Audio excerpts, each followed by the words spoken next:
तो यहाँ पर पाइथन क्या सेकंड क्लास है। पिछली क्लास में हमने क्या क्या पढ़ा था, पहले उसको ओवरव्यू देख लेते हैं। पिछली क्लास में हमने पढ़ा था व्हाट इज सिस्टम, सिस्टम क्या है।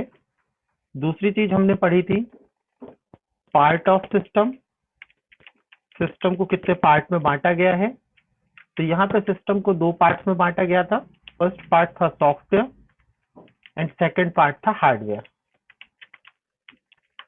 उसके बाद हमने देखा था सॉफ्टवेयर क्या होते हैं, व्हाट इज सॉफ्टवेयर, और फिर हमने देखा था types of software, sorry part of software. Software के कितने पार्ट्स होते हैं, और सॉफ्टवेयर के पार्ट्स को समझाने के लिए मैंने पेन का एग्जांपल लिया था।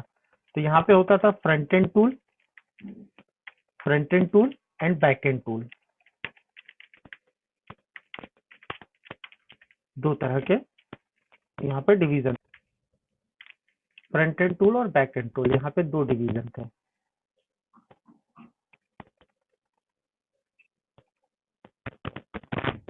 फिर इसके बाद हमने पढ़ा था टाइप्स ऑफ सॉफ्टवेयर, सॉफ्टवेयर के कितने टाइप होते हैं।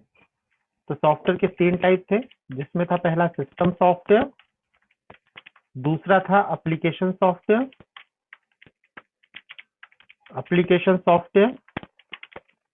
थर्ड था utility software.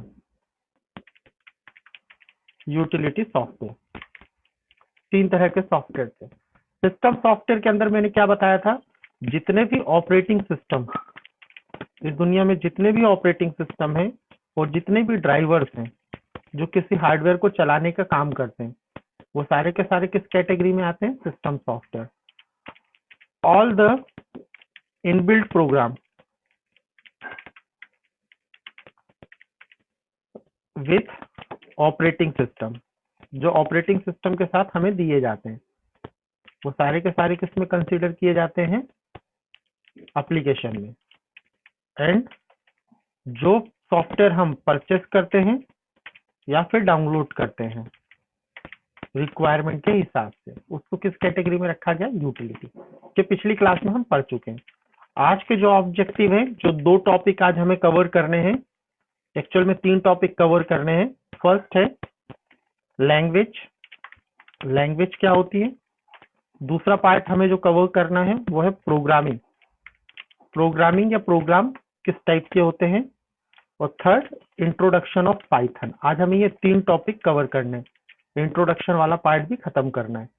Introduction of Python, Python आज स्टार्ट कर देंगे कि पाइथन का इंट्रोडक्शन क्या है। तो आज के जो ऑब्जेक्टिव है, आज हमें जो पढ़ना है वो ये तीन टॉपिक हमें कवर करने। चलिए, तो आज का जो पहला टॉपिक है वो है लैंग्वेज। लैंग्वेज क्या होते हैं, अगर हम बात करें, जैसे अगर आपने पाइथन लैंग्वेज अभी आप पढ़ रहे थे, तो आप पाइथन लैंग्वेज पढ़ें, C++ लैंग्वेज पढ़ें या कोई सी भी लैंग्वेज पढ़ें, लैंग्वेज का मेन काम क्या होता है, एक नया सॉफ्टवेयर क्रिएट करना।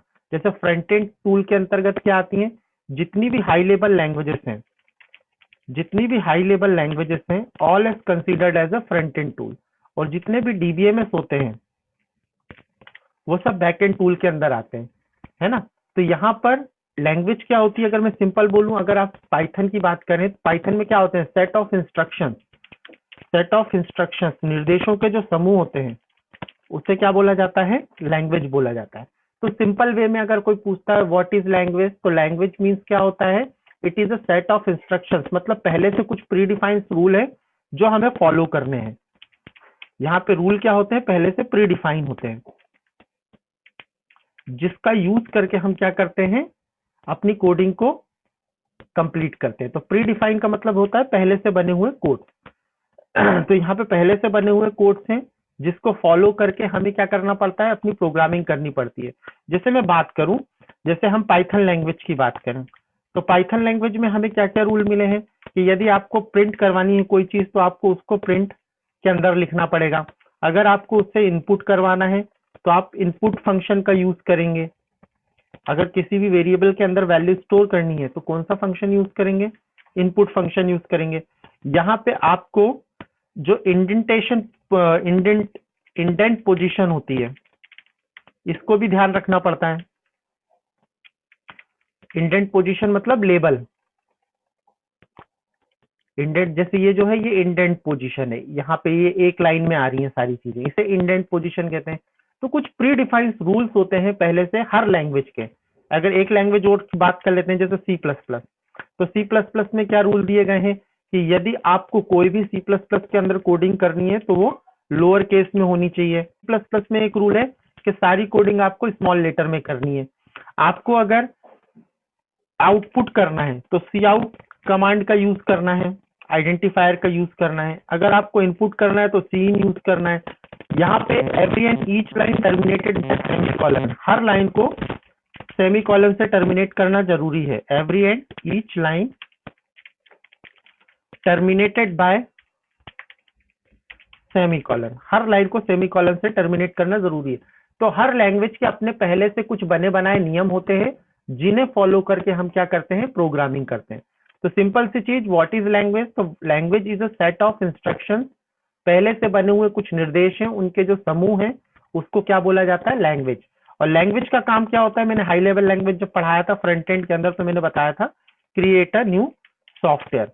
इसके द्वारा हम एक नया सॉफ्टवेयर डेवलप कर सकते हैं, किसके द्वारा, लैंग्वेज के थ्रू।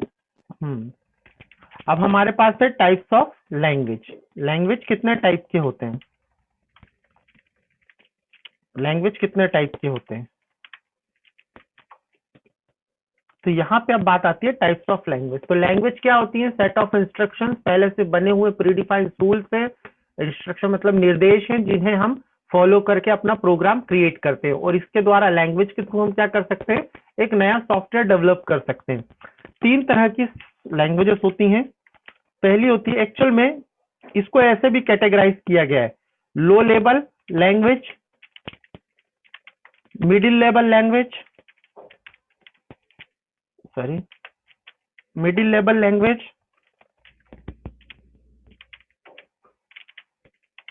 और हाई लेवल लैंग्वेज। तीन तरह की कैटेगराइजेशन होती है लैंग्वेज के अंदर। मतलब कैटेगराइज अगर आप बुक वगैरह पढ़ोगे तो कहीं कहीं पे आपको इस तरह से भी मिल जाएगा। और एक होती है high level language, high level language. इसके अंदर आता है मशीन लैंग्वेज के अंदर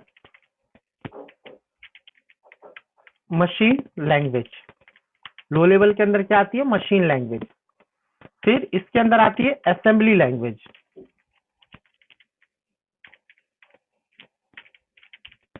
अभी क्या होती है मैं भी एक्सप्लेन करता हूँ। और इसके अंदर जो हम पढ़ रहे हैं पाइथन, सी सी प्लस प्लस, मतलब हाई लेवल लैंग्वेजेस। जितनी भी हाई लेवल लैंग्वेजेस होती हैं वो इस कैटेगरी में आती है। तो टोटल कितने टाइप की लैंग्वेजेस की कैटेगरी है, तीन टाइप की, मशीन लैंग्वेज, असेंबली लैंग्वेज और हाई लेवल लैंग्वेज। अब हम डिस्कशन करते हैं मशीन लैंग्वेज के बारे में। पहले मशीन लैंग्वेज क्या होती है? देखो, अगर आप कोई भी लैंग्वेज पढ़ रहे हो तो पहले आपको सिंपल पहले पता होना चाहिए, है ना। एक चीज यहाँ और समझ लो, जो लो लेवल लैंग्वेज थी ना, ये प्रोग्रामर फ्रेंडली नहीं थी। मतलब प्रोग्रामर की इतनी हेल्प नहीं थी, पर मशीन फ्रेंडली लैंग्वेज थी। मतलब सीपीयू, कंप्यूटर के लिए बनी हुई थी, है ना। तो ये जो लैंग्वेज थी ये मशीन फ्रेंडली थी।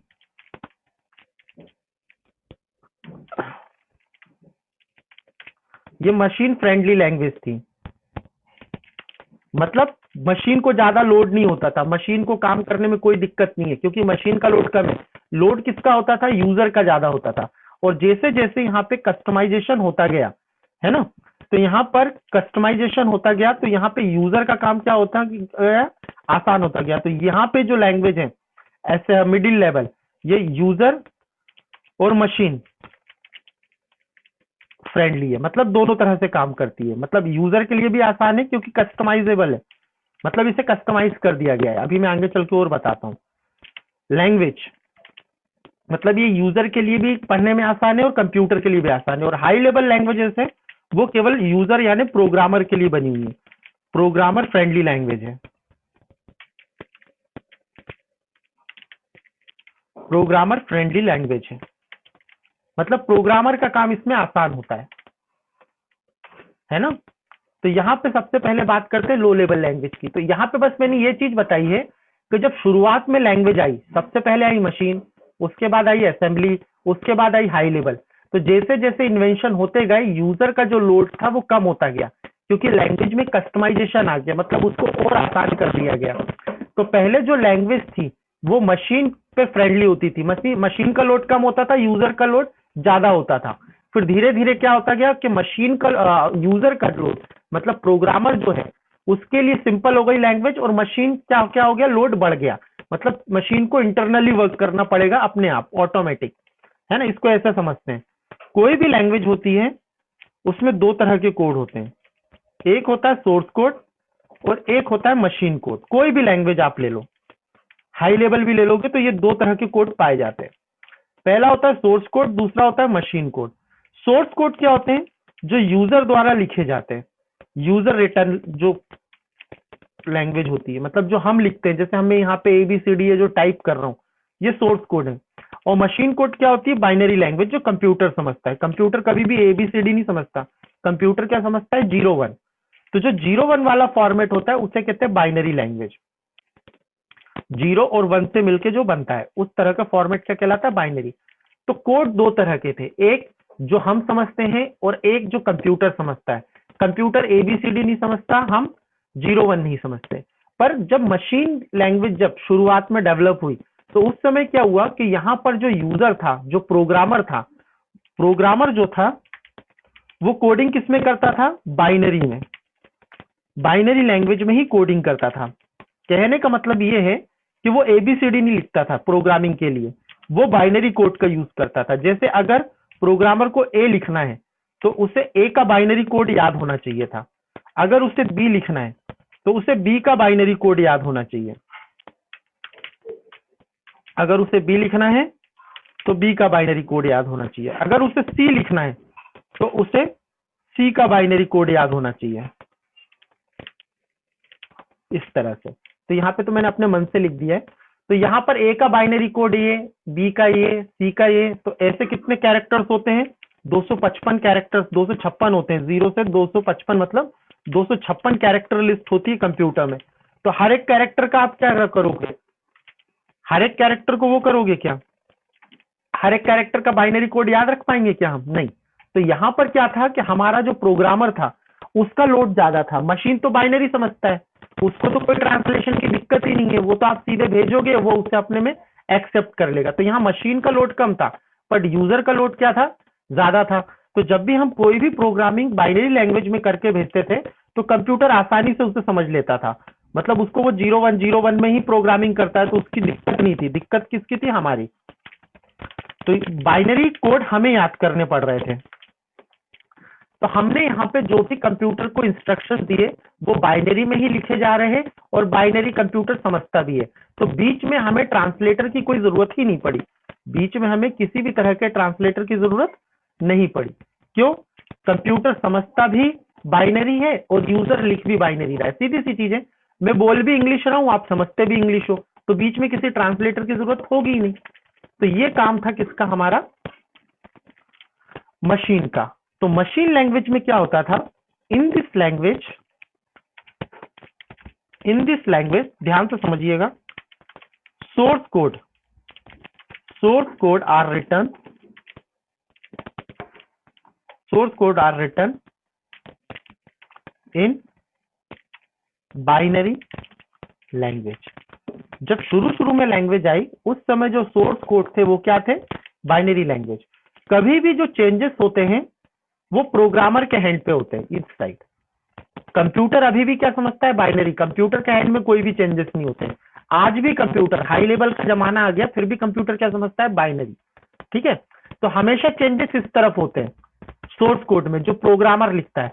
तो जब शुरुआत में लैंग्वेज का डेवलप हुआ है ना, किसी भी सॉफ्टवेयर को क्रिएट करने के लिए, तो सबसे पहली जो लैंग्वेज आई वो थी मशीन लैंग्वेज।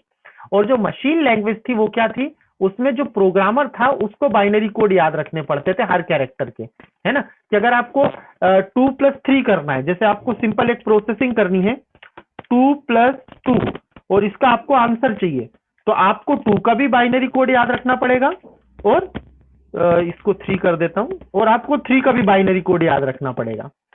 मतलब आपको दोनों के बाइनरी कोड याद होने चाहिए। जब आप दोनों के बाइनरी कोड याद रखोगे मतलब ऐसा नहीं लिख पाओगे, आपको ऐसा लिखना पड़ेगा। तो जब मशीन लैंग्वेज थी उस समय क्या था, मशीन की हेडेक कम थी, मशीन को ज्यादा मेहनत नहीं करनी पड़ती थी, पर प्रोग्रामर की जो मेहनत थी वो क्या थी, ज्यादा थी। पर जैसे जैसे डेवलप होती गई लैंग्वेज और आगे, तो यूजर का लोड कम होता गया और मशीन का लोड बढ़ता गया। अब देखो ये सेकेंड जब जनरेशन आई 7 या 8 साल बाद, 7 या 8 साल बाद फिर लैंग्वेज आई असेंबली लैंग्वेज, जिसे कहा गया middle level high level middle level language. अब ये जो थी ये यूजर फ्रेंडली भी थी और मशीन फ्रेंडली भी थी, मतलब मशीन के लिए भी दिक्कत ज्यादा नहीं थी और यूजर के लिए भी कस्टमाइजेबल लैंग्वेज थी, मतलब यूजर के लिए भी फायदेमंद थी। यूजर का भी लोड ज्यादा नहीं था, मशीन का भी लोड ज्यादा नहीं था, सीधी सी चीज ये थी। अब यहाँ पे भी क्या होते थे, यही पूरा फॉर्मेट काम करता है। यहाँ पे भी सोर्स कोड होते हैं और यहाँ पे भी मशीन कोड होते हैं। स्ट्रक्चर हर लैंग्वेज में सेम होता है, यहाँ पे भी सोर्स कोड होते हैं, यहाँ पे भी मशीन कोड होते हैं। पर प्रोग्रामर के हैंड पे यहाँ पे जो पहले बाइनरी लैंग्वेज में कोडिंग कर रहा था, अब ये सिंबॉलिक इंस्ट्रक्शंस हो गए, सिंबॉलिक इंस्ट्रक्शंस कोड हो गए। सिंबॉलिक इंस्ट्रक्शंस कोड मतलब हर चीज सिंबल में कन्वर्ट कर दी गई। जैसे कि मैं बोलूं, आपको एक सिंपल एग्जांपल देता हूं। जैसे मैंने कहा कि मुझे ऐड करना है, मुझे कौन सा साइन यूज करना है, प्लस। मुझे मल्टीप्लाई करना है तो मुझे कौन सा साइन यूज करना है, इनटू। मुझे सब्ट्रैक्शन करना है तो मुझे कौन सा साइन यूज करना है, माइनस। मतलब हर चीज को सिंबल के रूप में कन्वर्ट कर दिया गया। जितनी भी चीजें थी जो प्रोग्रामर के हैंड पे होती थी, अब वो बाइनरी लैंग्वेज नहीं रही। मतलब अब कोडिंग आपको बाइनरी में नहीं करनी, अब आपको कोडिंग किस में करनी है, सिंबॉलिक इंस्ट्रक्शंस में। पर दिक्कत क्या थी कि कंप्यूटर आज भी बाइनरी समझता है। कंप्यूटर क्या था, आज भी बाइनरी समझता था, ये दिक्कत थी बीच में। तो यहां पर लगाया गया ट्रांसलेटर, और इस ट्रांसलेटर का जो नाम दिया गया, उस ट्रांसलेटर का नाम था असेंबलर। असेंबलर, ध्यान रखना, असेंबलर जो कि असेंबली लैंग्वेज को मशीन कोड में कन्वर्ट करता था। तो असेंबलर क्या था, ट्रांसलेटर। क्यों, हम यहाँ पे सिंबॉलिक इंस्ट्रक्शंस पे लिख रहे हैं plus minus into divide. Computer को ये चीजें नहीं समझ में आती, कंप्यूटर को तो क्या आता है 0101। तो इसको ट्रांसलेट करने के लिए हमें बीच में क्या लगाना पड़ा है, ट्रांसलेटर, जो कि क्या था, असेंबलर। तो असेंबलर इज अ ट्रांसलेटर और असेंबली इज अ लैंग्वेज। ध्यान रखना, ऐसा ट्रांसलेटर जो असेंबली भाषा में लिखे गए कोड को मशीन कोड में कन्वर्ट कर देता है, उसे कहते हैं असेंबलर। तो असेंबलर इज यूज्ड टू, पहले तो इसकी डेफिनेशन लिख लेते हैं। In this language source code are written in symbolic instruction format। symbolic instruction format, यहां पे जो सोर्स कोड थे वो सिंबॉलिक इंस्ट्रक्शन फॉर्मेट में लिखे जाते थे। दूसरी चीज, need to use translator, need to use translator to convert assembly language code into machine code। किसी भी असेंबली लैंग्वेज के कोड को मशीन कोड में कन्वर्ट करना है तो मुझे किसकी जरूरत पड़ने लगी है, असेंबलर की। और यहाँ इस केस में बात करें मशीन में, तो no need to use any translator, no need to use any translator. किसी भी तरह के ट्रांसलेटर की जरूरत नहीं थी। यहाँ पे हमें ट्रांसलेटर की जरूरत थी और उस ट्रांसलेटर का नाम क्या था, असेंबलर। क्यों, कंप्यूटर बाइनरी समझ रहा है, 010101, है ना। अगली चीज यहाँ पे, अब थर्ड वाली लैंग्वेज पे आते हैं जो हम पढ़ रहे हैं आज की डेट में। इसका नाम है हाई लेवल प्रोग्रामिंग लैंग्वेज। जैसे जैसे लैंग्वेज का डेवलपमेंट होता गया, जो यूजर था या प्रोग्रामर था उसका हेडेक कम होता गया। मतलब जो काम पहले हेडेक था वो अब सिंपल होता जाएगा। तो अब आ गई हमारे पास इस जनरेशन में जो हम पढ़ते हैं आजकल, वो है हाई लेवल लैंग्वेज। अब हाई लेवल लैंग्वेज जो है वो प्योर प्रोग्रामर फ्रेंडली है, मशीन फ्रेंडली तो है ही नहीं वो, है ना। मशीन का लोड सबसे ज्यादा है ना। मशीन लेवल का जो काम है, मशीन लेवल क्या करता है, मशीन अपने आप क्या करता है, मेमोरी मैनेजमेंट खुद में खुद करता है ना। गार्बेज कलेक्टर, मतलब जो बैकग्राउंड में एप्स वगैरह चलते रहते हैं तो उसको ऑटोमेटिक गार्बेज कलेक्टर क्या करता है, डिलीट करता जाता है, ताकि रैम पे लोड ना पड़े, प्रोसेसर पे लोड ना पड़े, है ना। तो जो बैकग्राउंड की चीजें होती हैं वो सारा कौन कंट्रोल करता है, मशीन, है ना। तो यहां पर अब मुझे ये सारी चीजें कंट्रोल करने की जरूरत नहीं थी, जबकि मशीन में लैंग्वेज में क्या था कि मुझे यहाँ पर ये सारी चीजें कंट्रोल करनी पड़ रही थी। क्यों? जो मशीन लेवल लैंग्वेज थी और असेंबली लेवल लैंग्वेज थी, उसमें दिक्कत क्या थी कि ये दोनों ही मशीन को ज्यादा मतलब फायदा देती थी। मतलब हार्डवेयर की अगर आपको कोडिंग करनी है तो या तो आप मशीन लैंग्वेज कोडिंग को यूज करो या फिर असेंबली लैंग्वेज को यूज करो। पर अब आ गया हमारे पास हाई लेवल लैंग्वेज। अब हाई लेवल लैंग्वेज में अच्छी चीज क्या थी, उस पर बात करते हैं। यही हम पढ़ रहे हैं, Python is a high level language. तो हाई लेवल लैंग्वेज का मतलब क्या होता है वो समझते हैं। अब यहाँ पे इधर तो कुछ चेंज नहीं हुआ आज भी। यहाँ पर ये जो सिंबॉलिक इंस्ट्रक्शंस लिख रहे थे, ये इंग्लिश लैंग्वेज हो गई। मतलब हम इंग्लिश में कोडिंग करने लगे। कोड जो हो गए वो क्या हो गई, इंग्लिश लैंग्वेज में कोडिंग होने लगी, है ना। मतलब अगर आपको कोई भी कोडिंग करनी है तो आपको इंग्लिश वर्ड लिखते हैं। जैसे मुझे प्रिंट करना है पाइथन के अंदर तो मैं प्रिंट लिखता हूँ। मुझे अगर इनपुट करना है तो मैं क्या लिखता हूँ, इनपुट लिखता हूँ। अगर मुझे लूप चलाना है तो मैं फॉर लूप लिखता हूँ। अगर मुझे इफ कंडीशन लगानी है तो इफ लिखता हूँ। तो यहाँ पे हर चीज मैं इंग्लिश में टाइप कर रहा हूँ। कुछ भी चीज ऐसी नहीं है जो सिंबल में। पर दिक्कत यही है कि कंप्यूटर एबीसीडी नहीं समझता। कंप्यूटर एबीसीडी नहीं समझता, तो फिर से यहाँ पे क्या लगाना पड़ा मुझे, ट्रांसलेटर। मुझे यहाँ पे फिर से एक ट्रांसलेटर यूज करना पड़ा। और ये जो ट्रांसलेटर था वो दो तरह के होते हैं। मतलब मशीन लैंग्वेज में ट्रांसलेटर जो होते हैं वो दो तरह के होते हैं। इसको नीचे लिख रहा हूं मैं, है ना। तो यहां पे ट्रांसलेटर, पहले तो ट्रांसलेटर का काम क्या होता है, it is use to translate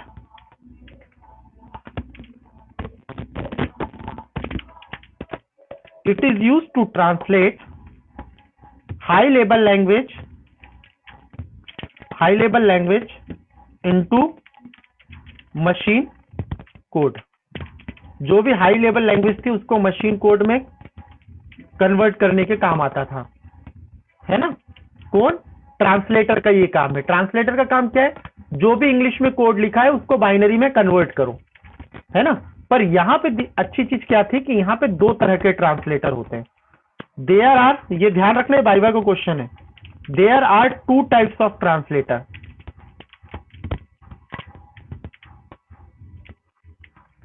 there are two types of translator.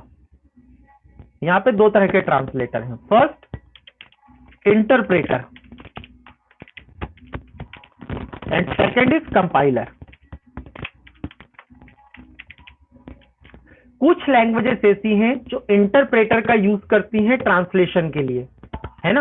और कुछ लैंग्वेज ऐसी हैं जो कंपाइलर का यूज करती हैं। दोनों में अंतर क्या है, ये जो ट्रांसलेटर है ये लाइन बाय लाइन ट्रांसलेटर है। मतलब एक एक लाइन को ट्रांसलेट करता हुआ जाता है।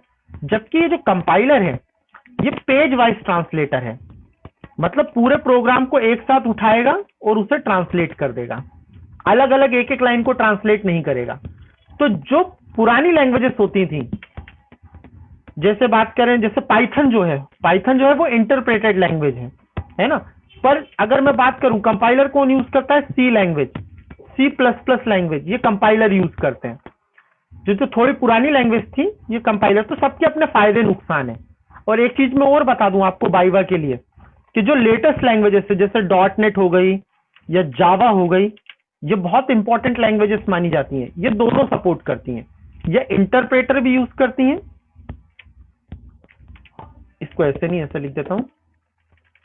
तो जो .NET और जावा लैंग्वेज है ये इंटरप्रेटर भी यूज करती हैं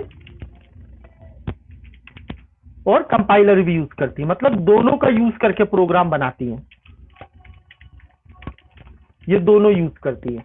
तो अगर कोई पूछे ऐसी कौन सी लैंग्वेज है, एक ऐसी लैंग्वेज का नाम बताइए जो कंपाइलर यूज करती है, तो वो है C++। एक ऐसी लैंग्वेज का नाम बताइए जो इंटरप्रेटर यूज करती है, वो है पाइथन। और ऐसी लैंग्वेज का नाम बताइए जो इंटरप्रेटर और कंपाइलर दोनों यूज करती है, तो ये वो है .NET और जावा। तो कभी भी ध्यान रखना, Python is a interpreted programming language. आगे चल के अभी इंट्रोडक्शन में और एक्सप्लेन करता हूं। तो यहाँ पे जब हमने हाई लेवल लैंग्वेज की बात करी तो सीधी सी चीज क्या थी कि हाई लेवल लैंग्वेज क्या होती है, जिनमें जो सोर्स कोड है, इन दिस लैंग्वेज source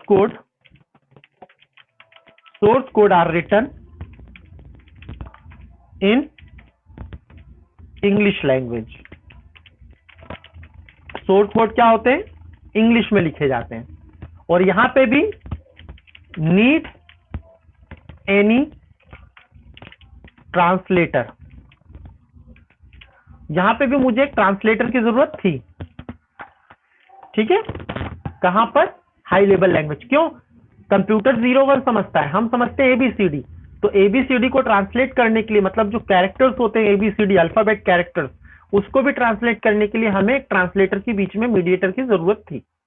तो उसके लिए फिर मुझे यहाँ पे 2 ट्रांसलेटर दिए गए हाई लेवल के अंदर। कोई पूछता है what is interpreter? It is a translator. What is compiler? It is a translator.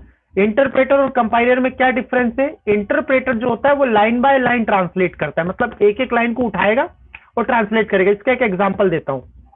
जैसे मान के चलिए आप वर्ड पे काम करते हो, या जैसे हम यहीं पे काम कर रहे हैं, स्पेलिंग गलत होती है तो तुरंत नीचे रेड लाइन आ जाती है। ये इंटरप्रेटर का कमाल होता है, तुरंत के तुरंत लाइन चेक करता है और गलती बताता है। तो जब हम पाइथन में कोडिंग करते हैं तो आप गौर करोगे कि अगर हमें कोई ब्रैकेट लगाना भूल जाऊं, कुछ भी लगाना भूल जाऊं, तो तुरंत उसी लाइन में एरर बता देता है, वो आगे नहीं बढ़ता।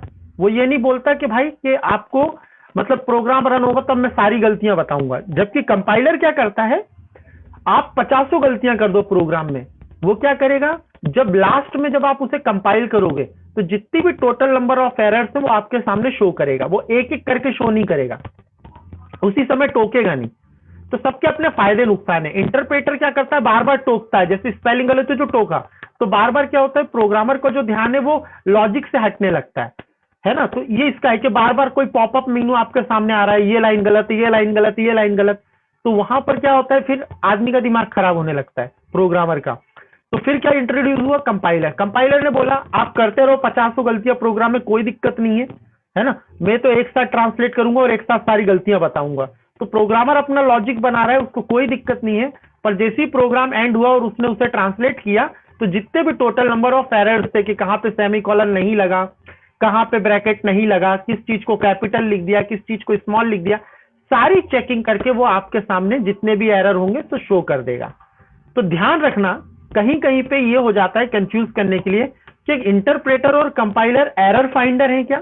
No, it is a translator, not a error finder. ध्यान रखना। बट इसकी एक दूसरी यूटिलिटी क्या है, दूसरा पॉइंट ये बोल सकते हो कि ये एरर फाइंडर है ना।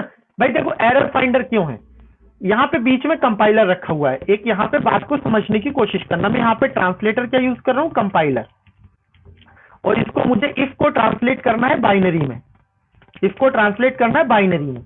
अब कंपाइलर के पास इस कीवर्ड का मीनिंग यहाँ पे रखा हुआ है, मतलब इफ का बाइनरी कोड इसके पास रखा हुआ है। इस कंपाइलर के पास जो इफ का है बाइनरी कोड रखा हुआ है। तो जैसे ही आप इफ लिखते हो और प्रोग्राम ट्रांसलेट करते हो तो कंपाइलर पे जाता है, कंपाइलर कीवर्ड देखता है, हाँ उसका बाइनरी कोड है, और बाइनरी कोड को किसको पास कर देता है, मशीन को। पर दिक्कत क्या है, आप स्पेलिंग में गलती कर दो, मैंने आई लिख दिया, अब आई का जो कीवर्ड है वो इसके पास अवेलेबल नहीं है, तो वो इसके यहां पर जो बाइनरी कोड है आई का वो अवेलेबल नहीं है, क्योंकि this is not a keyword, I keyword नहीं है। तो यहां पर वो क्या कहेगा कि I can't translate this line, मैं इस लाइन को ट्रांसलेट नहीं कर पा रहा, और शो द एरर। तो एरर दिखाने का मतलब क्या है, आई कांट ट्रांसलेट, है ना। तो यहां पे एरर आप कह सकते हो कि ये एरर फाइंडर है, एरर को फाइंड करता है। पर ध्यान ये रखना है कि एरर फाइंड करने का मतलब क्या है, we can't translate this line, it's means display the error, है ना। तो ये चीज होती है कंपाइलर के साथ। तो यहां पे 3 टाइप की लैंग्वेज होती है ना। तो जैसे जैसे लैंग्वेज का आविष्कार बढ़ता जाता है वैसे वैसे वो क्या होती जाती है, मशीन फ्रेंडली से यूजर फ्रेंडली होती जाती है।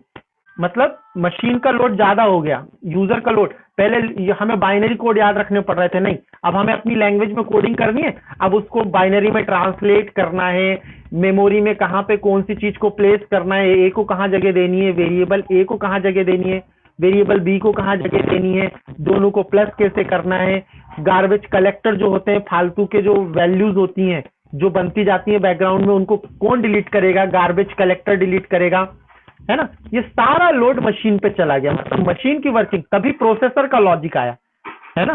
प्रोसेसर क्यों होता है, हमारी कंप्यूटर की स्पीड को फास्ट करता है, और मशीन के काम को करने में हमारी मदद करता है प्रोसेसर, है ना। तो इस तरह का पूरा कॉन्सेप्ट था हमारा लैंग्वेज का।